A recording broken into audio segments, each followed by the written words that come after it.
Di satu sisi Alkitab bicara soal kebaikan ciptaan, di sisi lain Alkitab bicara soal keburukan hidup di dalam ciptaan ini.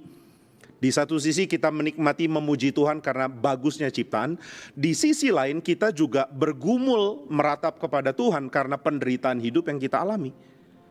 Nah ini dia bisa bahas dengan gampang, simply karena Alkitab mengatakan demikian. Ini sifat orang Kristen ya, saudara. Salah satu yang harus kita miliki sebagai orang Kristen adalah kita menikmati apa yang Alkitab katakan tanpa repot-repot mendamaikan semuanya. Kita nggak perlu mendamaikan Kejadian 1 dan 2 dengan Ayub misalnya. Atau kita capek-capek mendamaikan tentang Tuhan yang menanti manusia bertobat dengan Tuhan yang memilih manusia untuk diselamatkan. Ini nggak perlu dipertentangkan. Kita cuma belajar untuk ciptakan laci lebih banyak di pikiran kita untuk tampung teologi di konteks yang tepat. Kalau saudara ikut seminar pemuda ya saya bahas tentang laci ya. Jadi apapun masuk ke laci yang tepat. Saudara simpan arloji, taruh di laci arloji. Saudara simpan bawang ya, taruh di tempat penyimpanan bawang di dapur, jangan dicampur. Demikian waktu baca Alkitab, mari biasakan punya laci-laci yang cukup komplit untuk menampung berita Alkitab. Ketimbang kita membiasakan cuma punya satu laci yang fit for all. Pokoknya ini satu laci di pikiran saya, begitu dibuka ada semua doktrin predestinasi di situ, doktrin kedaulatan Allah, doktrin dosa, doktrin pilihan bebas manusia, doktrin keindahan ciptaan, doktrin keburukan. Wah, ditimpa dan dihancurkan, digabungkan di situ. Nggak bisa. Saudara akan sulit berteologi kalau lacinya nggak cukup. Jadi lacinya harus cukup.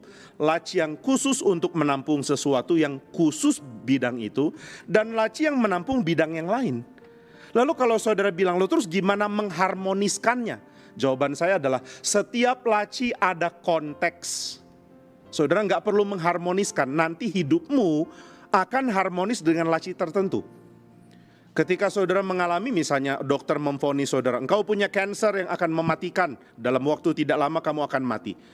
Nah maka laci kedaulatan Allah yang saudara pakai. Laci kedaulatan Allah, jangan laci mengapa begini, mengapa begitu. Laci kedaulatan Allah dan saudara mengatakan, Tuhan di dalam tanganmu saya lahir di dunia ini gak bawa apapun. Dan ke dalam engkau, ke dalam tanganmu juga saya akan mati. Saya akan kembali kepadamu tanpa apapun yang bisa saya banggakan. Nah ini laci kedaulatan Allah yang dibuka. Jangan laci tanggung jawab manusia. Saudara nggak tahu. Kalau saudara terus hantam diri saudara dengan kenapa saya kurang taat, mungkin saya ada dosa makanya Tuhan kenakan kanker. Itu nggak menolong.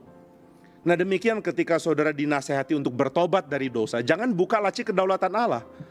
Oh saya berdosa karena memang Allah berdaulat. Yang bikin saya berdosa kan Tuhan. Dia kan berdaulat. Jadi kalau dia mau bikin saya suci, bisa. Tinggal tunggu dia bikin saya suci, nanti saya jadi suci. Kalau saya belum hidup suci, berarti dia memang belum bikin saya suci. Oh, lacinya salah. Pertobatan pakai laci tanggung jawab manusia. Pertobatan pakai laci penghukuman Tuhan kalau engkau tidak bertobat. Nah ini namanya laci yang banyak. Jadi saudara siapkan laci yang banyak. Banyak orang Kristen itu cuma ngerti satu laci. Lalu semua diumplekin di situ. Pikirkan laci yang cukup untuk menampung seluruh tema teologi di dalam kitab suci. Lalu pikirkan bijaksana untuk buka laci yang tepat ketika hidup menuntut saudara untuk mengakses laci yang tepat tersebut. Nah ini ya, jadi kelimpahan memahami kitab suci ya seperti ini. Jangan cuma punya satu laci lalu bingung sendiri. Kenapa semua serba bentur? Ya memang gak dimaksudkan untuk dibenturkan ya, bikin laci baru. Lalu nanti ketika hidupmu masuk ke dalam konteks di mana laci itu diperlukan, ya silakan akses, nikmati pengajaran Tuhan. Nah ini ya, jadi kita mesti mengerti di dalam konteks yang tepat. Demikian juga keindahan ciptaan dan keburukan hidup di dalam alam ini. Ini juga dua laci yang tidak perlu dibenturkan, tapi dua laci yang kita bisa akses di dalam waktu yang tepat.